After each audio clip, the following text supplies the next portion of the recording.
Hello and welcome. My name is Adam Riancho, and it's time for another live stream. Today is Wednesday, July 17th, 4 o'clock p.m.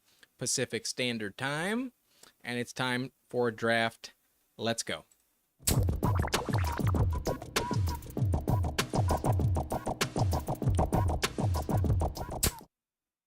Okay, here we are on Underdog where we do all of our drafts, and I think there's still plenty of spots available in the Fast Puppy. Yeah, this thing is not that close to filling. I think it's under 50%, 46% filled. There's still 120,000 spots open. So it's a $5 tournament. If you want to join me, you can use my code, Nice and Blunt. And when you sign up for Underdog, you'll get a 50% deposit match up to $250. Hypothetically, if you put in $100, you would get 50 back to play with. So use my code if you've never drafted on Underdog. It's a lot of fun, great place to practice. And if you're watching, if you want to join me in this draft, I'm on a bit of a delay, so hit the button right now, and I will hit it in 5, 4, 3, 2, 1. Let's jump in. Oh no, I didn't give them my location. That's annoying. I swear it's on. No, I might have to do it on the phone. I've had this issue in the past. Bear with me for just a moment. We will be getting in shortly. I hope if you wanted to draft with me and you hopped in yourself, I would imagine it's already full. So I apologize if that happened. Let's get it done. Fast Puppy. I'm hitting the button right now.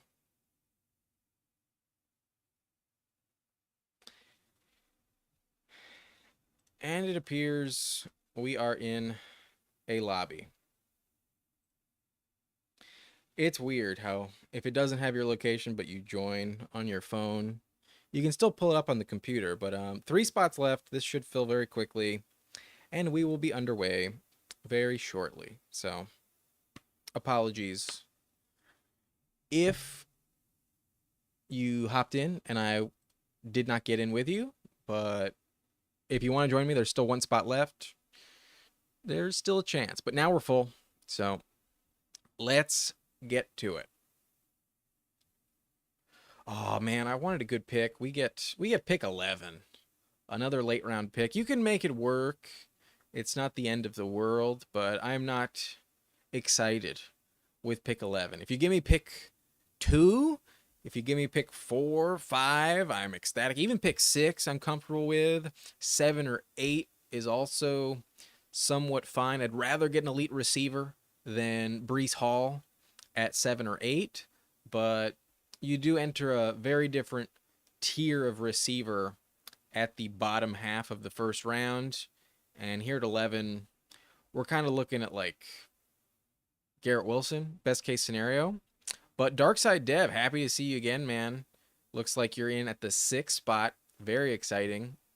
And 5 picks away, very unlikely we snipe each other. So if there's someone you really want, let me know in the chat. I will try to do my best and let you have that player. But you know, it's a bit of a quid pro quo. If I don't snipe you, I hope you don't snipe me. But honestly, we should just do whatever we want. That's kind of the best way to approach it. Just that's how everybody else is doing it, you know. But happy to see you in the chat, in the lobby, in the draft, and the chat. So exciting stuff. But looks like you have your choice of Amon-Ra or a running back. Let's see where you go here. Last time I remember you took AJ Brown at pick 7.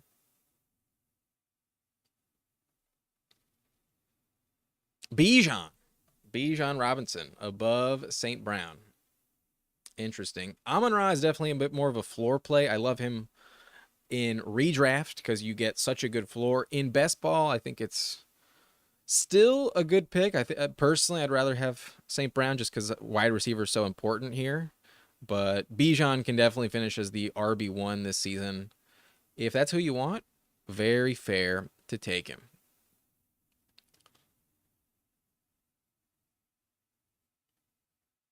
But we'll see what I get, whether it's Puka, whether it's Garrett. It's fine either way. I'm going to go with Garrett Wilson because I do view him in a tier above everyone else. I think once you hit wide receiver 9, you are essentially getting wide receiver 15. It is not the same.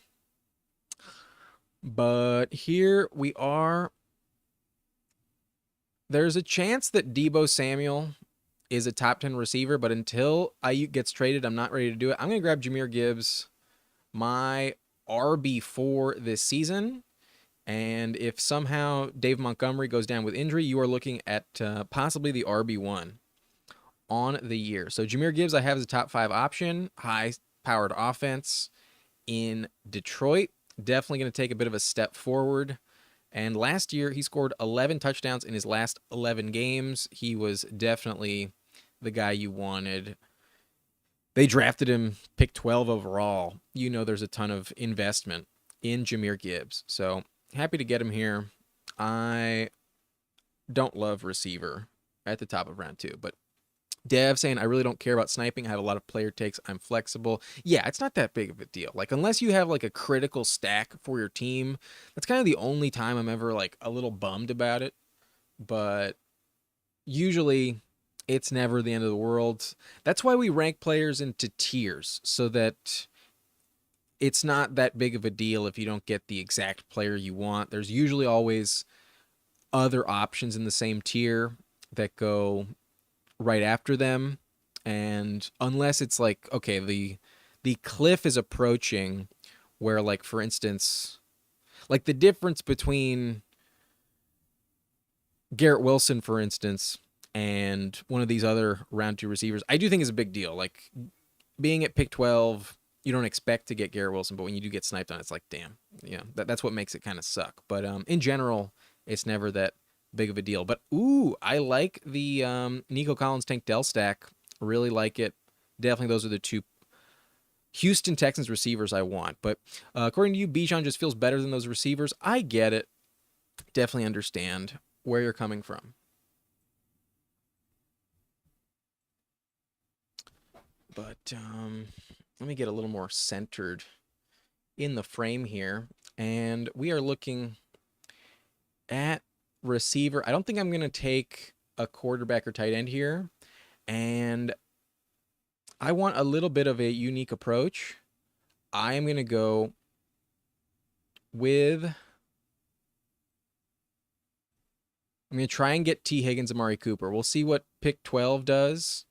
Maybe they snipe me, but I think by leaving Diggs and Flowers available to them, I think they'll probably not go with Cooper. But I'm doing my top 30 rankings. I'm editing the video today. Already recorded it, and I don't get Cooper.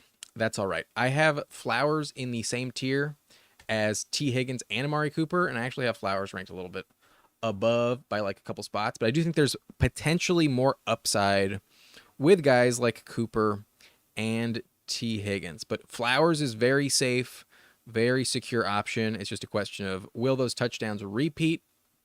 And they just really weren't there until Mark Andrews got hurt. So slightly unique build with T. Higgins, A. Flowers. It would have been a lot more unique if I got Higgins and a Cooper, because both of them go consistently in the middle of round 4. They each have an ADP of 40 and 41. So not as many teams with that combo. I don't get it. I get Flowers instead. And that's basically as if I took Flowers at 35, Higgins 30, 38. Like that happens a decent amount. So it is what it is. We don't get the unique approach. I'm not going to cry about it. But Dev says, I actually prefer Diggs and Tank, but you can't get them together. I mean, if you're willing to reach on one of them, then you can. But yeah, I understand. Interesting that you prefer Diggs over Nico. I think the Texans receiver debate, where you have them ranked personally, is one of the biggest variances from a person-to-person approach. Like, I think Diggs is the least valuable. I have Nico at number 10, but I kind of feel like it's a little bit too high. If I could put like a tier with no players in it at all, after Garrett Wilson before I have to rank my wide receiver 9, I would do it. But I can't, and I just have to go with my gut. I think Nico and Tank have the most like explosive games in Houston, and if there's one of the three I would say is more likely to get hurt, I think it would be Stephon Diggs, who does turn 31 in November, and on a 1-year rental, there is like the least amount of ties to him in Houston.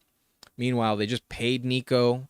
Tank Dell has an amazing friendship and connection relationship with CJ Stroud, and I don't think that is going to change at all. So that's why I think Diggs is the odd man out. I still have him as a top 30 receiver. I still have him in the same tier as Tank Dell, but he's the one I want the least, to be perfectly honest with you. So I was not afraid to pass on him at 35, but to each their own. There's definitely an argument that Diggs is the most valuable. There's also an argument that Diggs isn't even worth like a top 35 ranking, and we'll see what happens this season. But I'm in a weird spot here.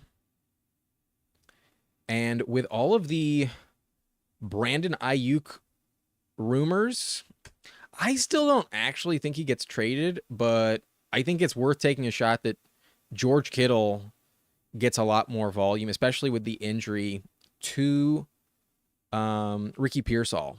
If Ayuk does get traded, Kittle's in line for a lot more targets, and I'm going to go unique here. I'm going to grab Ladd McConkey. I think Ridley, DeAndre Hopkins, I think there's high bust potential. McConkey goes at the other side of the board. There's going to be very few teams that have Garrett Wilson add Ladd McConkey. I've never seen McConkey fall to pick 83. And I really feel like every receiver in round 6 is kind of the same, especially with the DWI charge to Jordan Addison. He is falling down the board like a rock. I am just going to take, I think, one of the safest bets in round 6 at receiver and go with McConkey. Yeah, it's 8 picks above ADP, but the tier is so flat, I don't really care. Dev says Nico gets hurt a lot. He has a good injury history, but last year's performance made people forget. I hear you, man. Let's just verify exactly for specificity how many games he's actually missed. As a rookie, he missed 3 games. Last year he missed 7. In 2022, he missed 7 games, and then last year he missed 2 games. So a combined 12 games over 3 seasons. Like, yeah, that's a very fair point. I mean, he was pretty much nothing his first 2 seasons. Last year was like a shocking breakout with 1,300 yards, 8 touchdowns. He was not even over 500 and 2 touchdowns the first 2 years. Yeah, there's definitely some red flags with Nico. I understand the hesitation, but if you want him, you have to take him in round 2. That's just the price you have to pay, and it is what it is. But is Addison still on the board? Wow, Addison still available despite someone already taking JSN, Jameson Williams, Keon Coleman. I don't think I can justify Jameson Williams over Jordan Addison. I can't imagine he gets suspended more than like 3 games. And I know he's kind of like a repeat offender, but there's a possibility he doesn't even get suspended at all this year. Like, same goes with Rashee Rice. You know, we were worried about it a few months ago. Now it seems to have kind of blown over. It's in everyone's mind, so Addison is falling. But I know he removed his like social media posts with the Vikings. I don't think that matters. I think he'll still be a Viking. I can't imagine he's not still with the team next season. But Ferguson goes, so the cliff at tight end did happen. And now we are looking down the barrel at quarterback. Maybe I should have gone Diggs because then I would justify the Stroud pick. But I have Kamara ranked the highest at running back. I do think he's in a tier above the rest at the position. And so I'm going to take Alvin Kamara, expecting to see a shit ton of targets next year. But now we're in a bit of a rough spot again. And I could justify Joe Burrow. I could also justify Cortland Sutton, but I think I'm going to go running back here, and I'm going to go with Jonathan Brooks. I don't take Brooks like crazy, but it is worth remembering we are in a best ball tournament where weeks 15, 16, 17 are the difference makers in terms of points. That's where you make the money in this tournament. And while Jonathan Brooks not going to do anything in the month of September, we can always pair him up with Chuba Hubbard later and just monopolize the Panthers backfield. But there's always the scenario where Brooks comes back healthier sooner than we expect.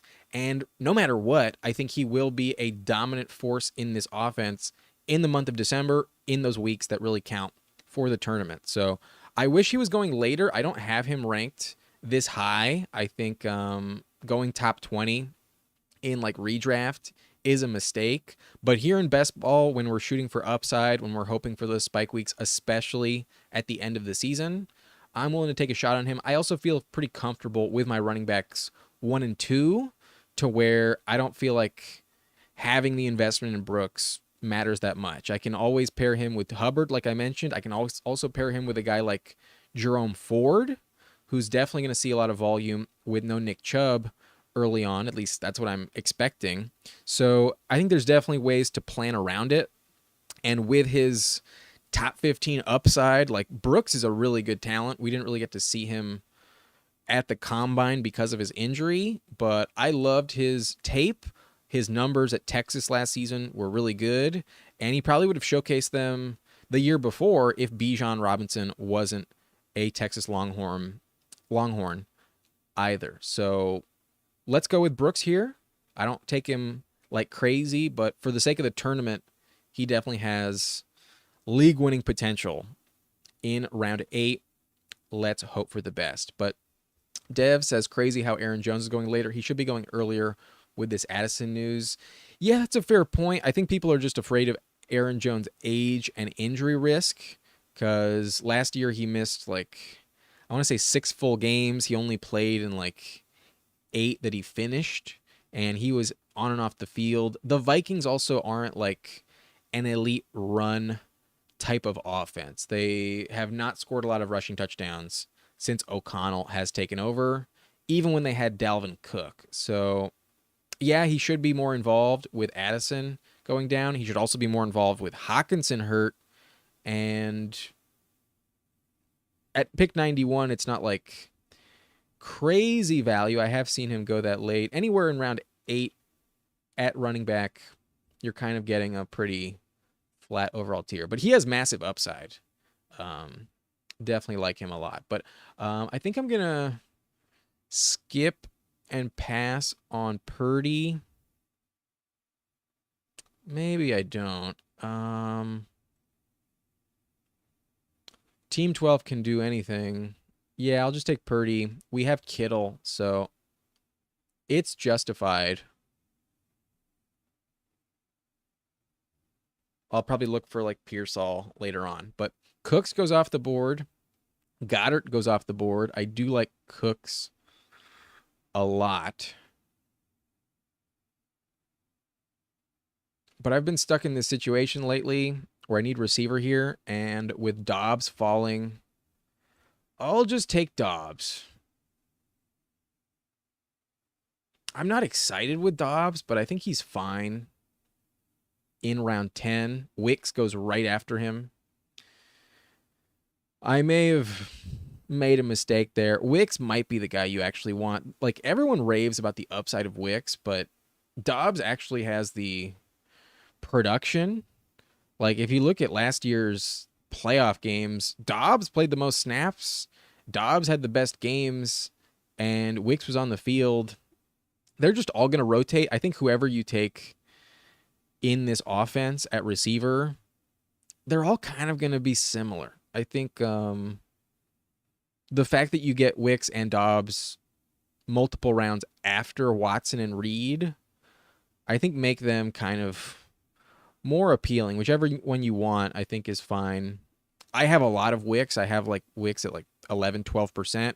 Meanwhile, I have Dobbs at 5%. So I've kind of been trying to increase my exposure to Dobbs But sometimes I think maybe I should just stick with Wicks here.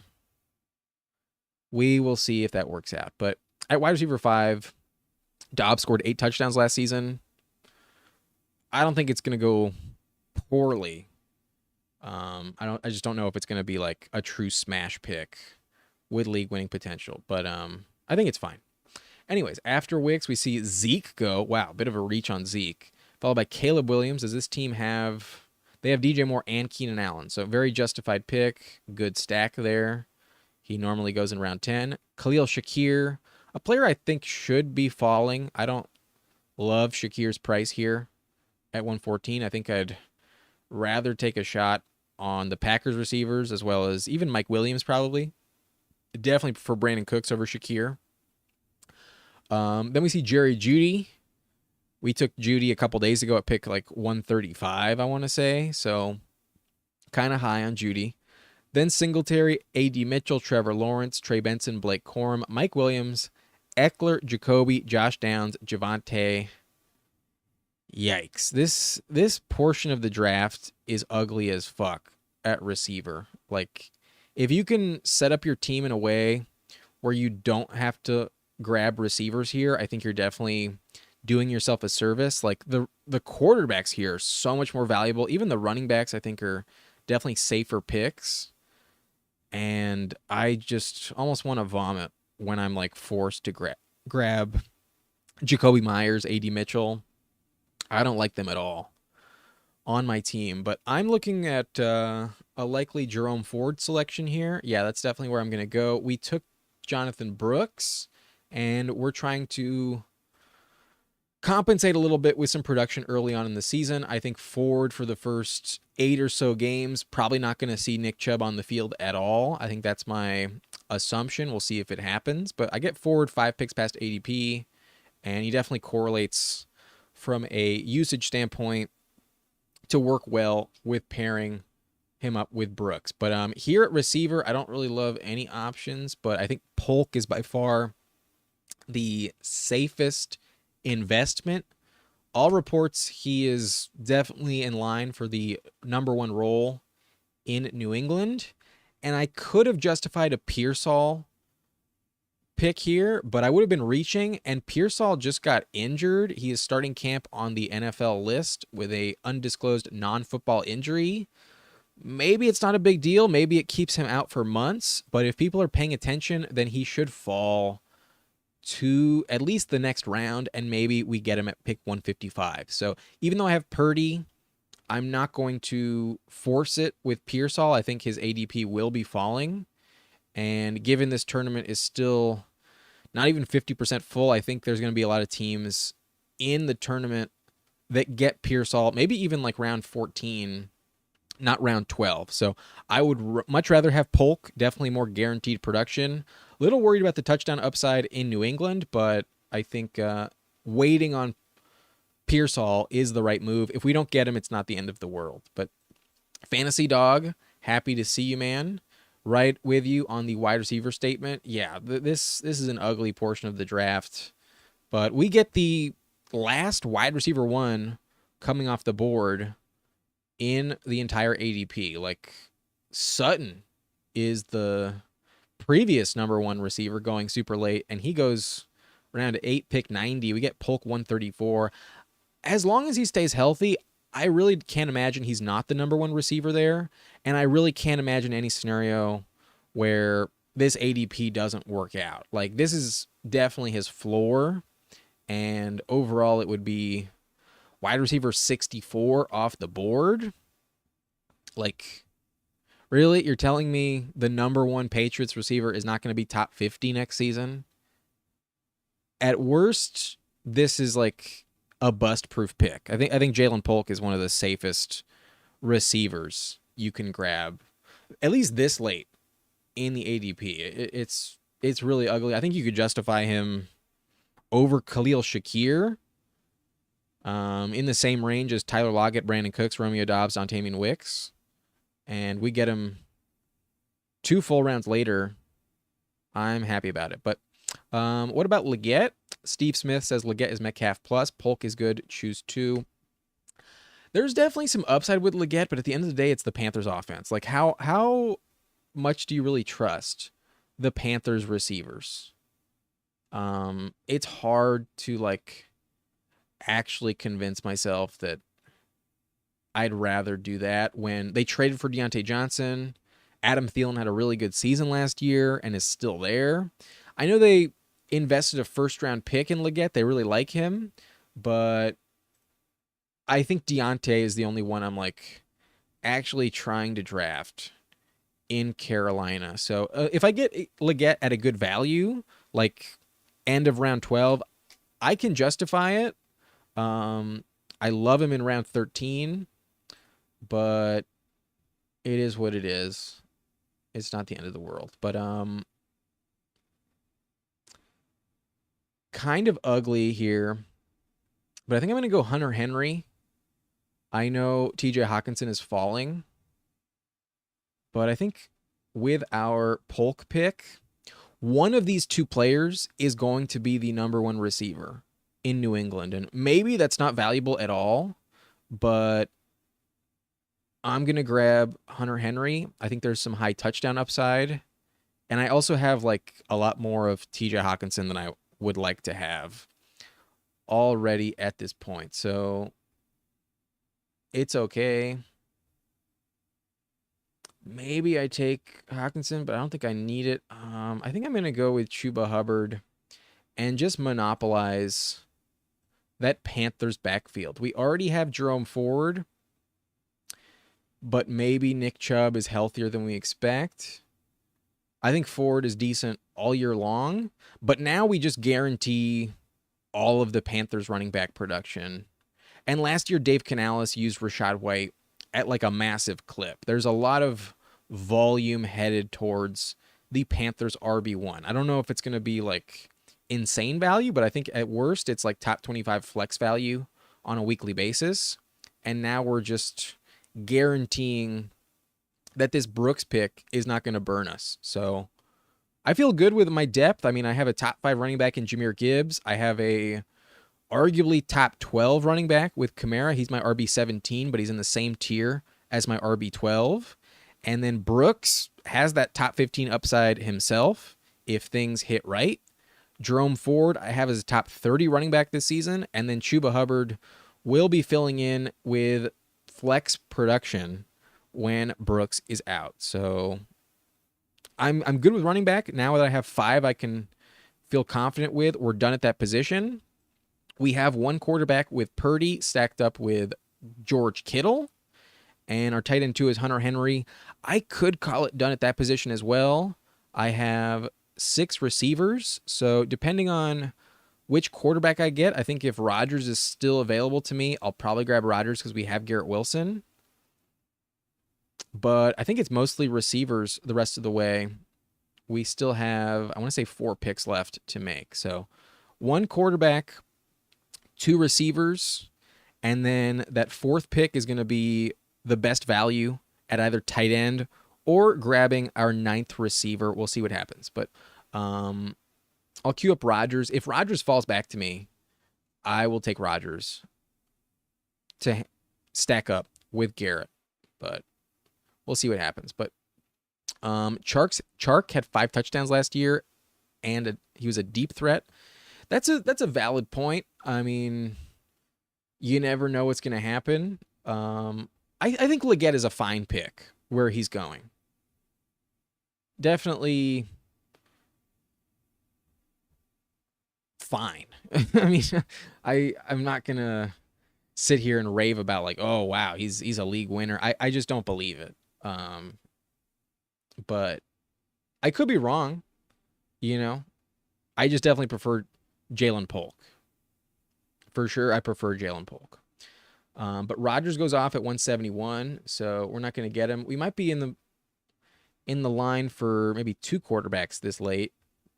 That's not out of the question. Especially with these 2 tight ends, I don't think I'm going to push it. I don't think I'm going to draft a 3rd. We'll see what happens, but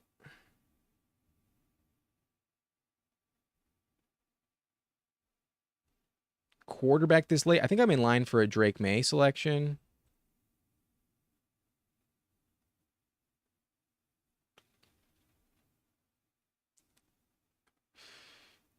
Could talk myself into Bateman, but we already have Zay Flowers.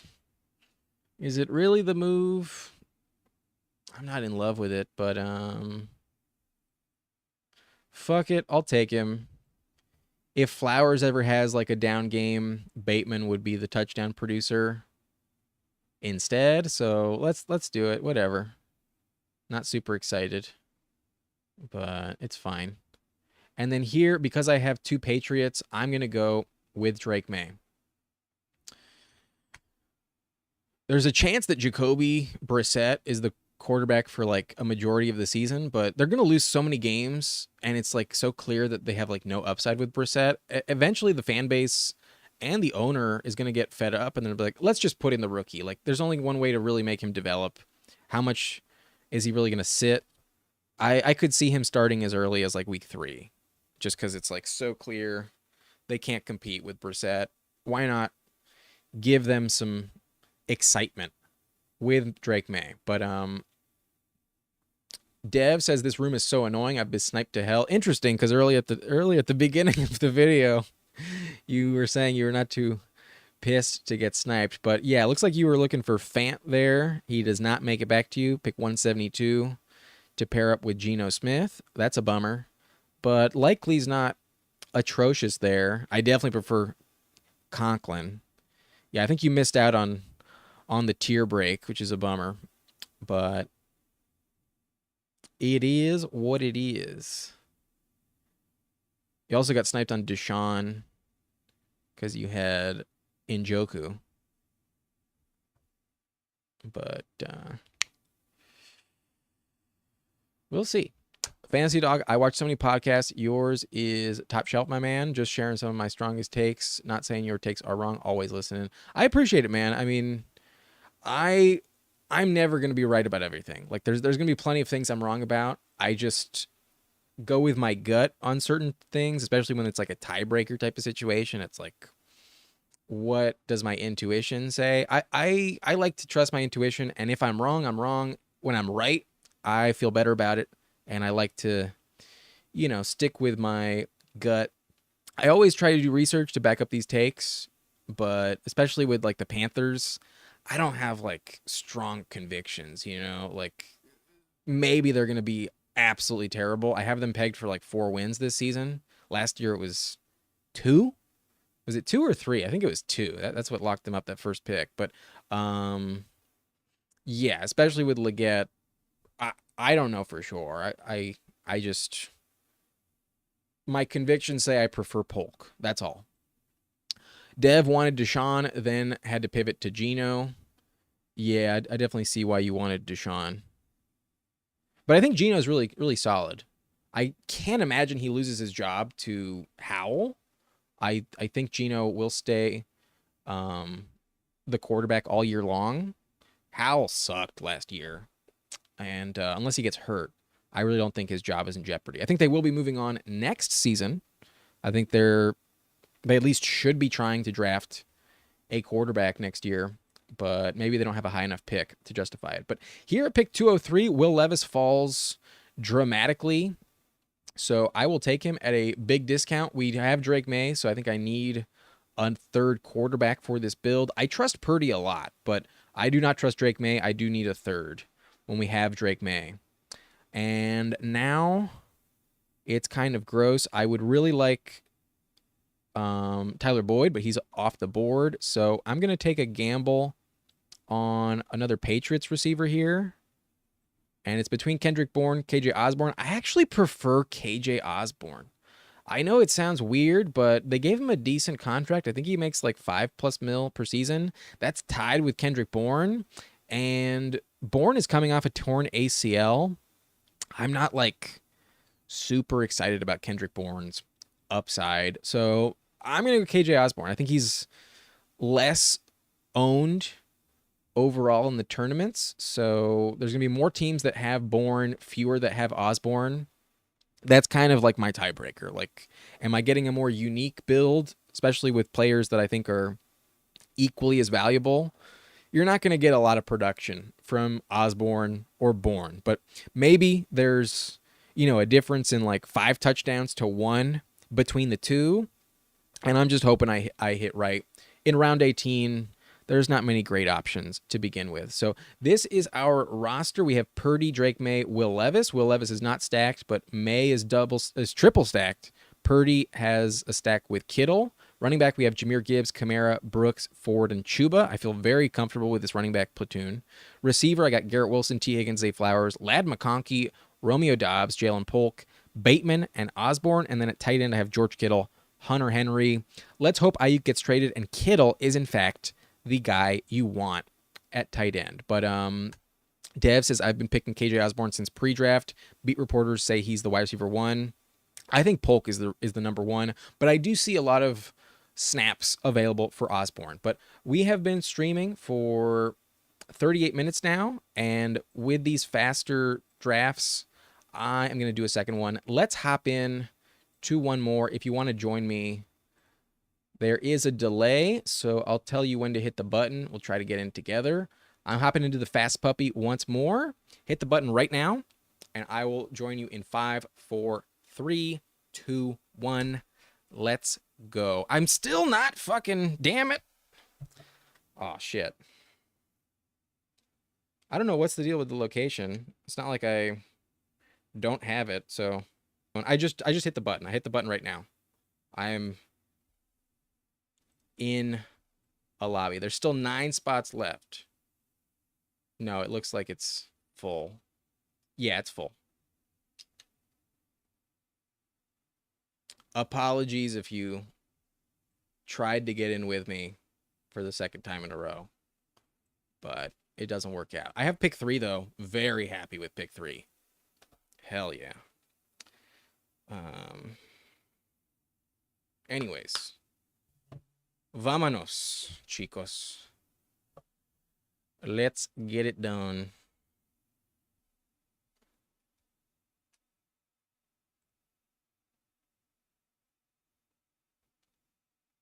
It says my stream health is kind of poor. Let me know if there's been any lags. I feel like I haven't noticed anything.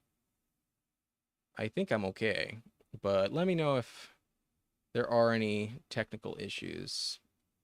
Maybe I have to close some other tabs to prevent that from happening. But draft starts right now. Let's go. I'm in with Fantasy Dog. I apologize, guys.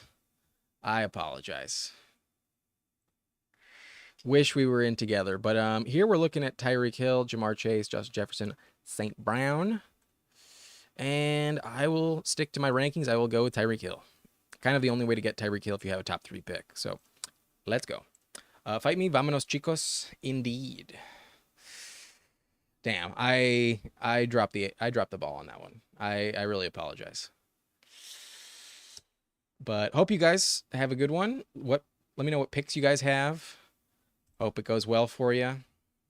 And I'm bummed that I got boxed out by the location services. It's weird. It's not like I turn it off. It's just not on. That's pretty fucking stupid. Anyways, we have Tyreek Hill at pick 3. But then we see Jamar, Justin Jefferson, St. Brown, Bijan, Breece Hall. This draft is chalk up to this point. Puka, yeah, nothing. Oh, no. A.J. Brown usually goes over Puka. To Deep Hole. Deep Hole at pick 9. Interesting name.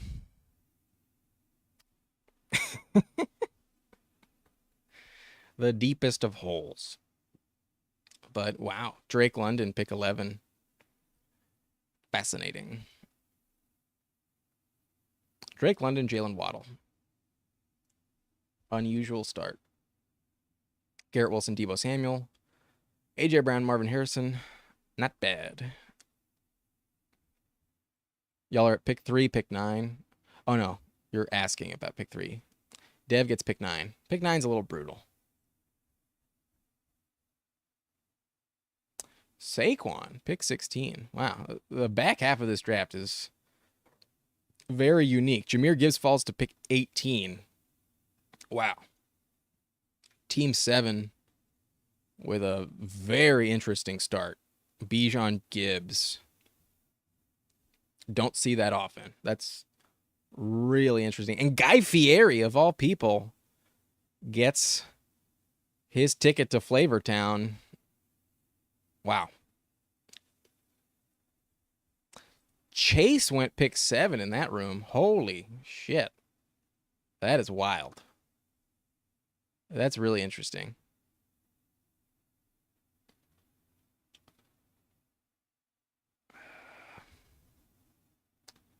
Man, am I really going to take Ayuk?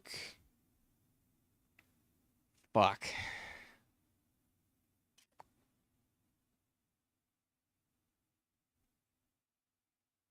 Yeah, I'm going to gamble on it.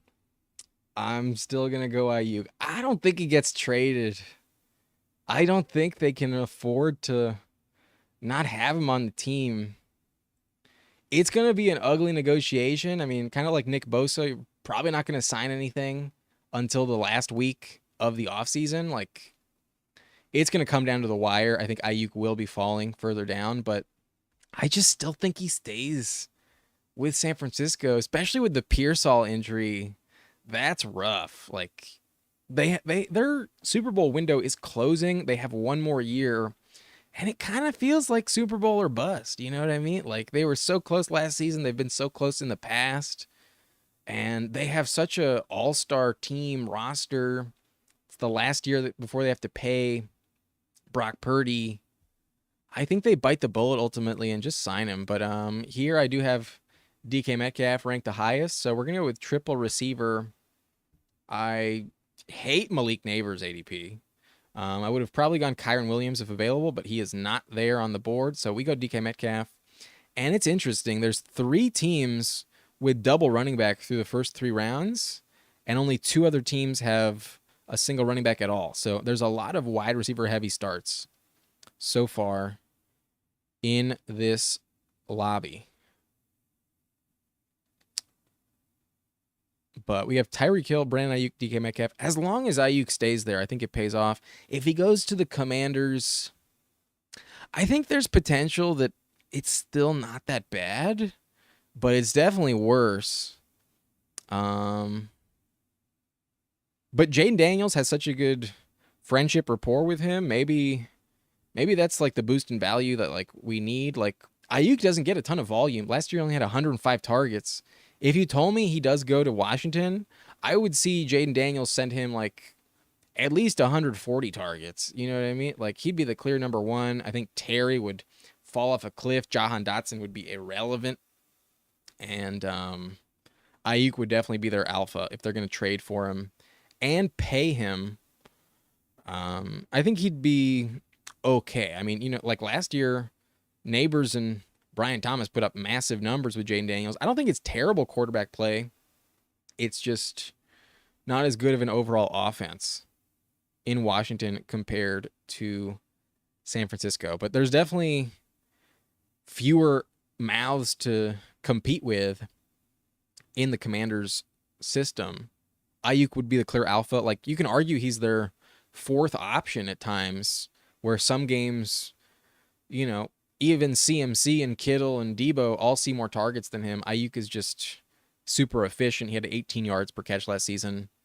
He's really interesting. I think he's still worth drafting in the 2nd round. I mean, I took him here. I hope I'm not wrong, but I'm really interested to see what happens with him next year. Anyways, we have Tyreek Hill, Brandon Ayuk, DK Metcalf, and if Jalen Hurts falls to me, it's going to be hard to pass on Hurts. But I think with the situation at running back, I probably go with one of Pacheco, Etienne, and Hurts is off the board. So we will be getting one of these running backs. There's no way I'm taking Christian Kirk over Etienne. No way that is the right move. I don't think Etienne... I don't think Kirk is in the same stratosphere as Etienne in terms of value here. at the end of round 4. I'd much rather have ETN by a landslide, a full country mile above Christian Kirk. The only way you like should be taking Kirk is if you ignored the position like Team 2 did, and now you're just like forced to take the best guy available. But there's such a massive tier break after T. Higgins. Christian Kirk is in a completely different tier, and I don't think he's that much more valuable than Brian Thomas, who sometimes goes pick 75, like 30 picks later. I hate the value on Christian Kirk. He's just a floor play, nothing more. But I'm glad McLaurin's off the board. I do not want McLaurin. We're definitely grabbing a tight end here. I could justify Mahomes, but I think I'm going to gamble that Ayuk is a commander, and I'm going to target Jaden Daniels later. But yeah, I'm going to go with Mark Andrews. Feel very safe. Whenever I have a top 5 tight end, I'm like really comfortable. And I've also seen like a lot of Rashee Rice and Xavier Worthy go like mid first half of round 6. It's kind of hard to stack up Mahomes if you don't already have Kelsey and you're not like committed to going Mahomes Hollywood at 4 or 5. So I take Andrews. I think we can get still some really good values at quarterback later on. But Fantasy Dog updating me on the other draft. Wilson, Marvin Harrison Jr. looking good. I don't snipe, by the way. Trying to win. Okay. Good luck, man. Good call on Kirk, me too. Yeah, Kirk, I have at less than 5% exposure. And when I was taking him, it was like late round 5. Like around the draft, you could get him at the 5-6 turn, and that's where I was in. That's where I was like, okay, I like this price. I can definitely justify it. But then they let go of Ridley, replaced him with Brian Thomas, and people are convinced that Kirk is this like good value now. Like I don't agree with that at all. Kirk's ADP is right above ETN. I think that's a fucking terrible mistake. I'd much rather have Brian Thomas at the 6-7 turn by a huge difference. Like Kirk is a terrible pick in my view, especially in best ball. He's just a floor play. Not worth it. Anyways, Mahomes falls to 57. Wow, Team 9 with Kelsey gets him. That's really nice. Team 9 is lucky because I can justify passing on Mahomes when Andrews and one of these tight ends are on the board. Like that I think is fine. That's justified. But when you're passing on Mahomes for guys like Keenan Allen, Hollywood, Jaden Reed, Chris Godwin, Calvin Ridley, what are we doing? I don't get it. That I don't understand. Mahomes should have gone 52 in this draft, especially to Team 4 that already had 3 receivers. They don't need Keenan. I don't get it, but they can do what they want. I'm in my lane. Deep hole at pick 9. Definitely not in a hole in this draft.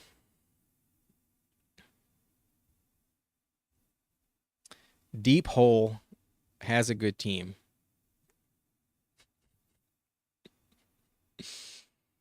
Okay. Get my mind out of the gutter. Maybe we get Joe Mixon, Rachaad White. I'd be somewhat comfortable there, but we have ETN. I think Brian Thomas is not a bad strategy.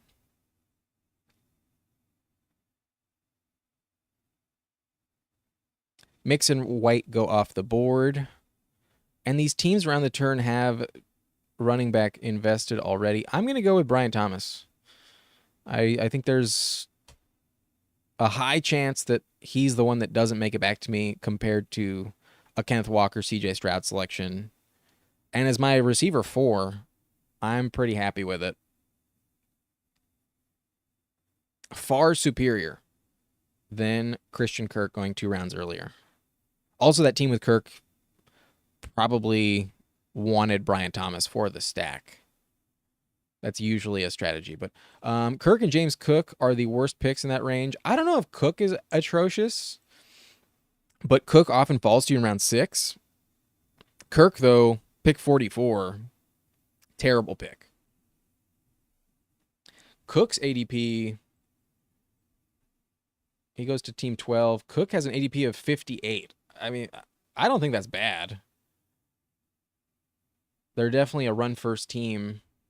They were at the end of last year. There's so much production vacated from last season.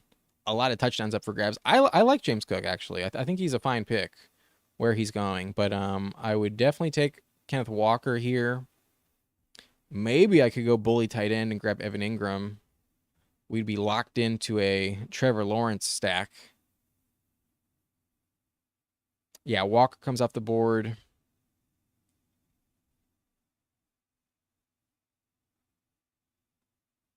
I haven't taken Montgomery in a while. And because I already have 2 Jaguars, I'm just going to go with Montgomery. I think I'm going to leave Ingram on the board. We already have Mark Andrews. It's tempting, but I don't think it's necessary. And if you recall on Monday, I went with 2 high. I drafted 2 high-end tight ends with Kincaid round 4 and George Kittle round 6, and I ended up hating that team. So learn from my lesson. Gonna avoid the triple stack. And also, if we get sniped on Trevor Lawrence later, then we're gonna be really upset. I'm just gonna take the floor with Montgomery, and who knows, maybe Jahmyr Gibbs goes down. That would wreck our previous team in this draft. But if Gibbs goes down, if Gibbs goes down, Montgomery's at worst a top 10 running back. We saw his upside last year. There were some games where he was the starter and put up over 30 points with 2-3 touchdowns in any given game. So the Lions offense, definitely not a bad one to invest in. And especially with some teams going double running back early in this draft, there's a lot of teams that are still behind the 8 ball at running back depth themselves. So I feel good about this Montgomery selection. Passing on Ingram, I think, was the right decision in that spot. But team 2 going off on us at Darkside Dev. I wish I was in that lobby, man. I apologize for the location problems. I'm pissed that happened. Would much rather be drafting with y'all in the chat than all these randos that are not watching the stream. But yeah, that's a problem of yours truly. I should have remembered. Should have just done it on the phone. Anyways, after Montgomery, we see Ingram, JSN, Brock Bowers. I could have gone JSN there. I also have Metcalf, so that's also a target. But Bowers, Jameson, Keon Coleman, CJ Stroud goes to the team with Mahomes and Kelsey. Interesting to take him unstacked, but at that value, I kind of understand. Najee, Aaron Jones, Ramondre, Brooks, Zach Moss, Warren, Kamara. Kamara fell. Wow. Kamara, pick 88. Deep Hole has a good team. Kind of a weird CJ Stroud pick, but with 2 elite quarterbacks and only running backs available, I get it. Kamara, wow. Team 9. I'm envious of Team 9. I'm envious of the Deep Hole. But here we are. And running back is probably where we're going to go. But I think I'm going to go with Lockett. I'm not really dying to grab one of these running backs. Meanwhile, I know how scarce the receiver position is moving forward. I'm just going to go with Lockett. And that justifies our passing on JSN. We have Metcalf, Lockett, and now we're in line for a Geno Smith stack later on. But now we have 5 receivers. I feel pretty good. Yeah, we all have location problems. I just wish it didn't happen at this time. Dude has no running backs at all. He's reaching hard for the Cowboys stack. Interesting.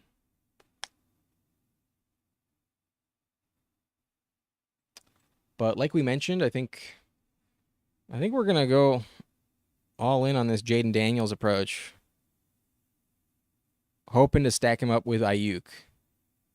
That'd be a really interesting team if Ayuk is indeed a commander. Oh, no. I don't get him. Could get good value on Burrow, but I don't have any Bengals.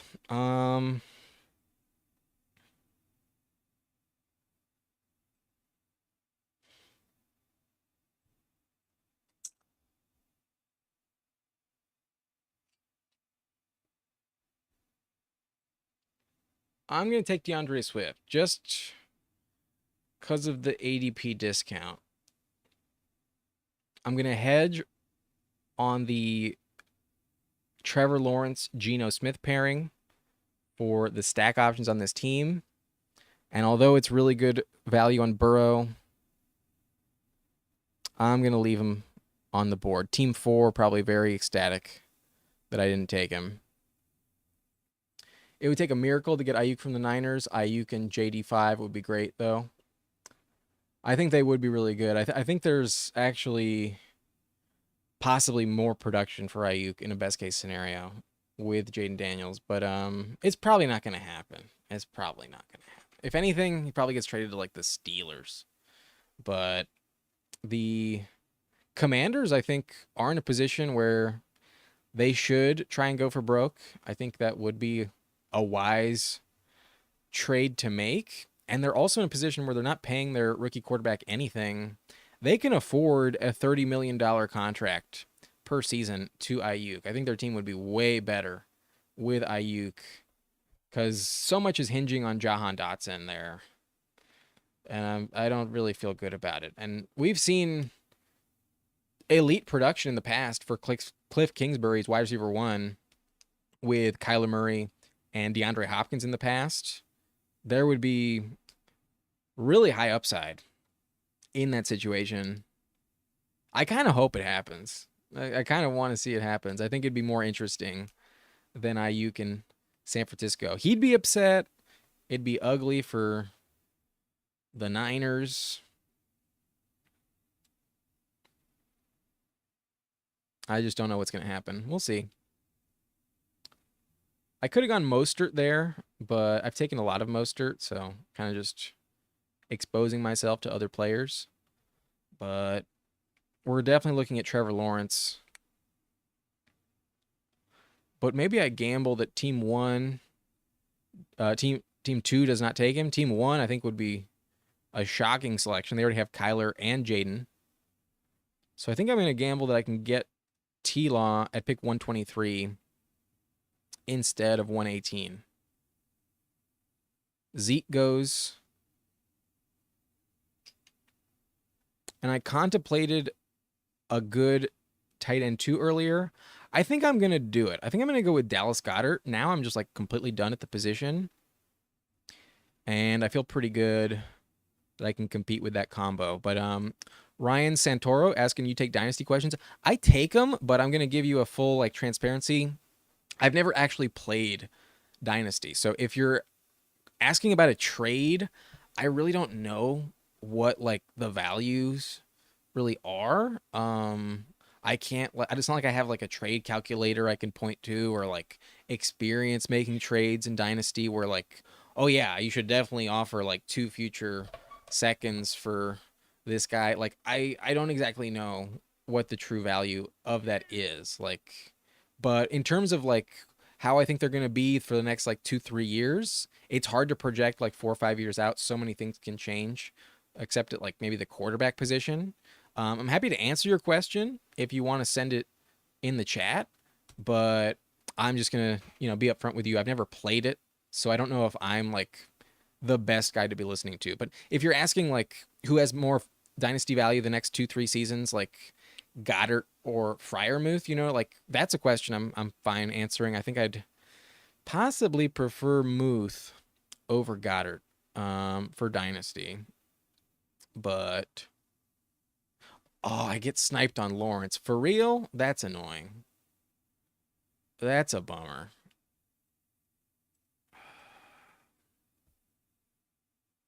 Oh yeah, that team had Christian Kirk. Okay, we'll just take Caleb at a value. We have Swift. It's not really justified, but whatever.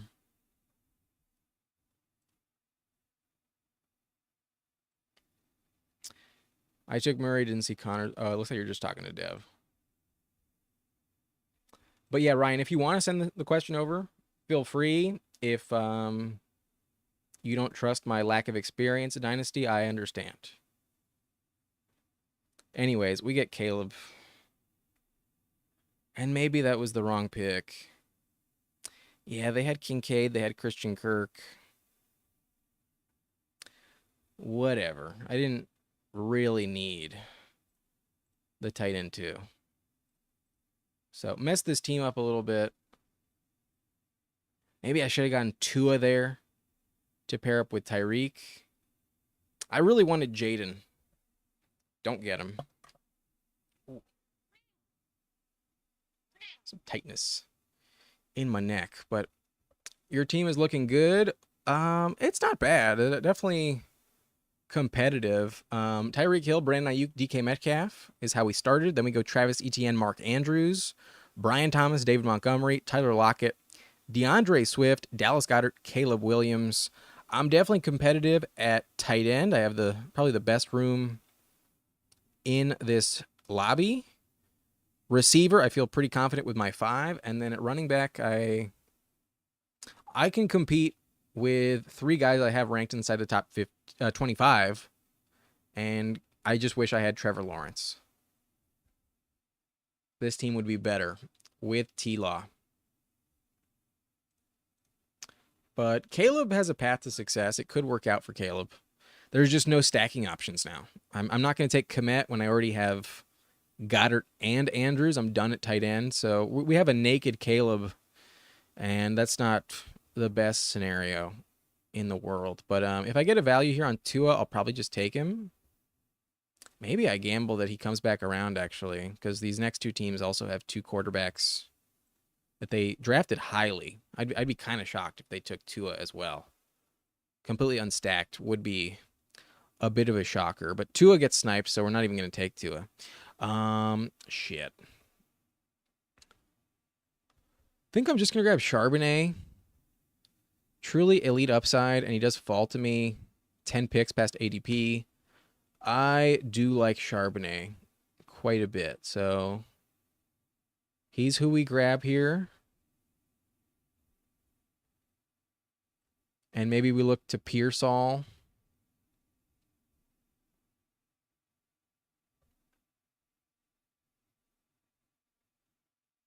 I'm not going to reach on Geno. I'm just going to hope that he falls to me at pick 166, as he should. He never goes in round 13. He usually goes around 14 or 15. So Geno's the stack we need, and we probably get sniped on Geno. But we have 3 Seahawks. Charbonnet is the pass catcher, so Geno is definitely the target. But Pearsall goes.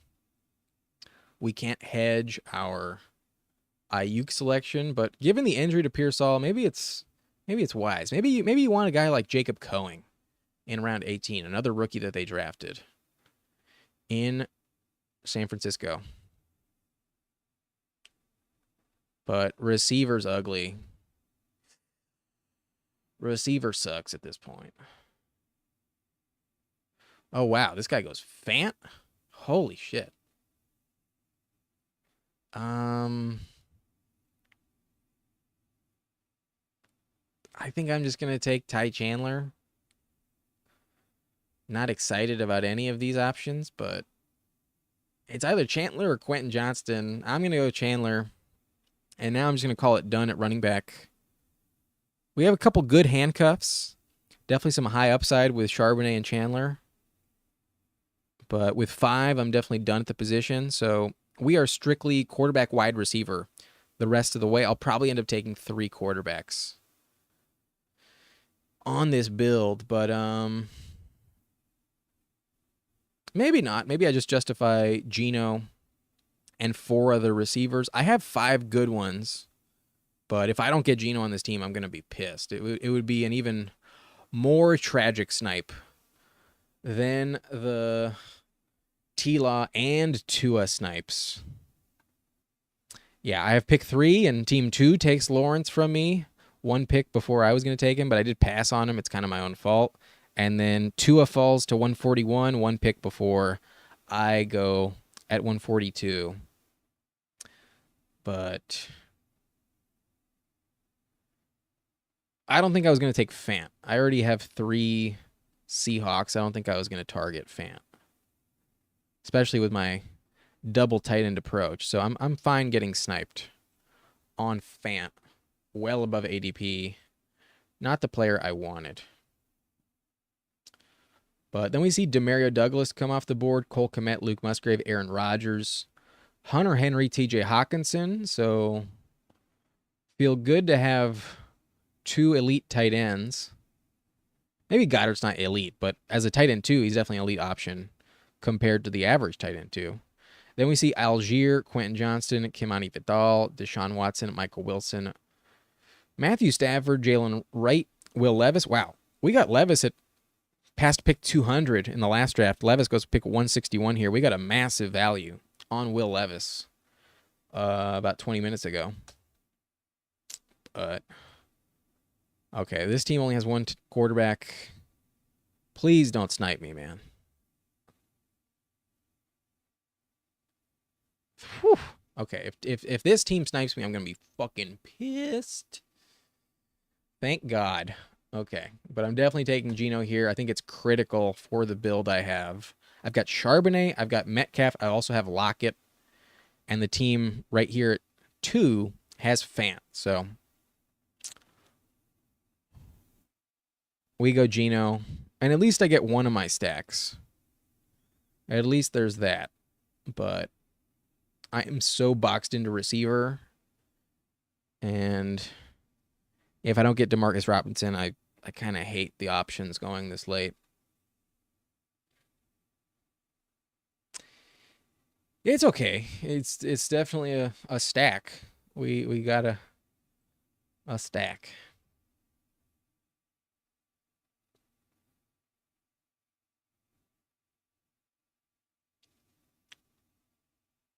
Damn it.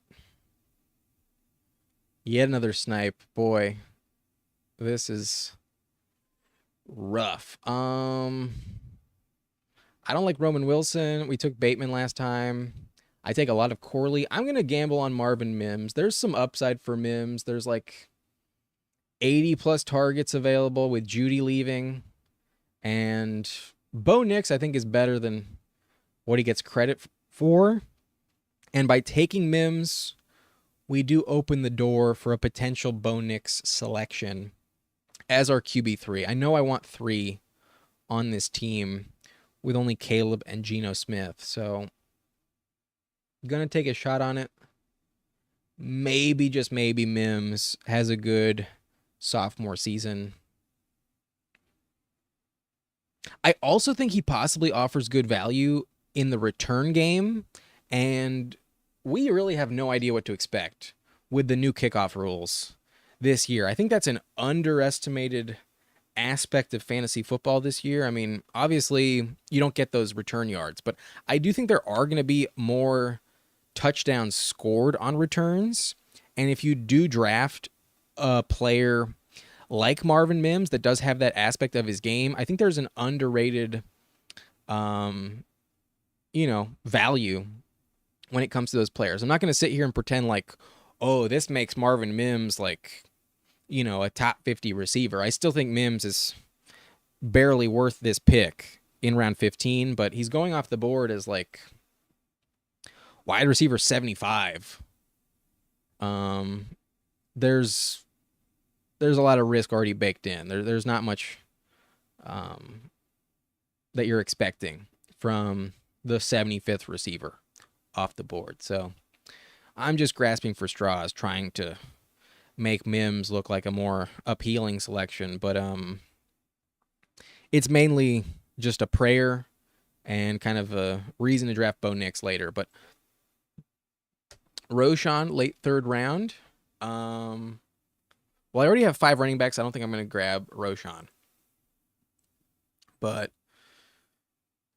I'd love to know what your roster is in that other lobby. I'm curious what you guys ended up with. Let me know when that draft is over, what your teams are like.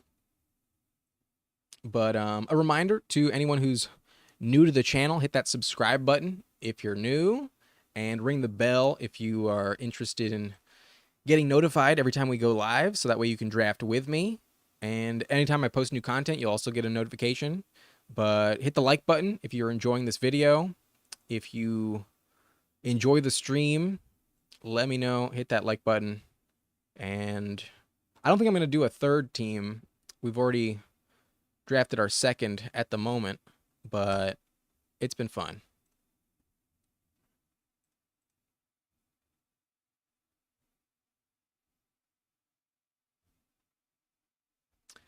But as a reminder, we are strictly QB wide receiver the rest of the way, and boy, is it ugly. I don't feel like super good about any of these options, but I know that Team 2 has Troy Franklin, so I'm just going to take Bo Nix now, because odds are he's going to snipe me at pick 194. I've been sniped too many times. I'm not going to let it happen again. And Bo Nix is the QB I'm targeting with Mims. So I'm going to take him here. Now we're strictly looking at receiver. And we have Caleb Williams, but there's no one to stack with him. All the receivers are already off the board. I don't want Tez Walker. I think Slayton's kind of interesting, but not like a must draft.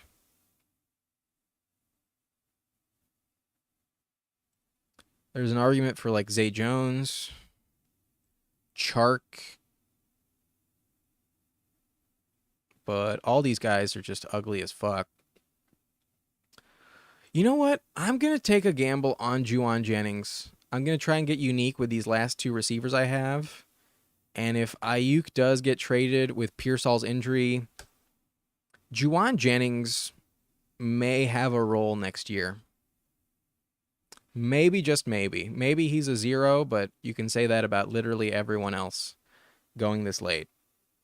So I think I'm going to grab like a Josh Reynolds with the next pick, and that makes both of these just essentially round 18 picks that I'm trying to be unique with. So I go Jauan Jennings. I don't know what's going to happen. But I like the beginning of this team. I think we start off really well through the first 9 rounds. But I think where it started to devolve is when I passed on Trevor Lawrence at pick 118 in exchange for Goddard. Goddard's valuable, but I don't think he's critical to have.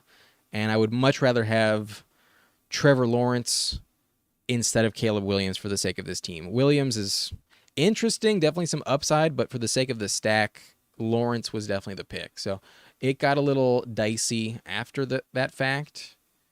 And maybe I'm shitting on it a little too much, but the snipe of Demarcus Robinson, the snipe of Trevor Lawrence is where I'm not like too happy with it. But Murray naked, that's not the end of the world. Kyler Murray has a lot of rushing upside. You don't have to draft Marvin or McBride to justify a Kyler Murray selection, especially at a value. But yeah, the tail end of my receiver room scares the shit out of me. We have Mims, we have Jennings, and then we're probably going to have Josh Reynolds. Some reports indicate that Van Jefferson is actually the early favorite for the wide receiver 2 job, but I don't want a Arthur Smith wide receiver 2, that's for sure. Maybe Maybe Jacob Coing is also someone to keep in mind. I'm just gonna put him here on the screen so that like I don't forget to mention him, but I'm probably not gonna draft him after we go Juwan Jennings. Um, Slayton goes. I probably would have gone Slayton if he was still on the board, but he is not. Beckham goes. Maybe Jalen Hyatt, but for the sake of my stack, I'm going to go with Josh Reynolds. Just another Denver Bronco receiver. And somebody else has to catch passes other than Cortland Sutton. Bo Nix, I do think, is underrated, and I do think there will be some snaps available for Marvin Mims and Josh Reynolds. I think Reynolds is going to be on the field a little bit more than people expect. So that's our team. It's kind of ugly at the end, but usually you care a lot more about the early selections than the late round selections. So we went 3 QBs: Caleb Williams, Geno Smith, Bo Nix. Geno Smith is triple stacked with Charbonnet, DK Metcalf, and Tyler Lockett. That's kind of what saves this roster. But at running back, I feel really good. We have Etienne, Montgomery, DeAndre Swift, Zach Charbonnet, and Ty Chandler. Receivers pretty top heavy. I got Tyreek Hill, Brandon Ayuk, DK Metcalf, Brian Thomas, Tyler Lockett, and then it gets really ugly with Mims, Juwan Jennings, and Josh Reynolds. But maybe Jennings is a really interesting pick. If Ayuk does get traded, we'll see what happens there. And then at tight end, I'm actually in really good shape. I kind of forgot about the elite production at tight end. I have Andrews paired up with Goddard. So this team is actually pretty decent. I think I'm kind of shitting on it a little bit too much. I actually like it a pretty decent amount. I'm glad I went very competitive at receiver early on, but can't draft and chat, let alone double chat. Nice and blunt. Darkside Dev. No worries, man. Hopefully I am in the correct lobby next time and we don't have to worry about the location errors. But that's going to be it for this live stream. If you enjoyed, hit that like button, subscribe to the channel as always, and ring the notification bell for all of our future drafts. You can join us in the upcoming future. I will be going live again on Friday, 2 days from now. And maybe I'll do one over the weekend, but every time I say I do, I usually don't. So that's probably not going to happen. I go live at least 3 times per week here on Underdog. But that's it for me. My name is Adam Riancho. Thank you everyone for joining me, and I hope to see you next time. Look out tomorrow for my top 30 wide receiver rankings. That shit's going to be posted in the next 24-ish hours. But have a good one. Thank y'all. Have a good night.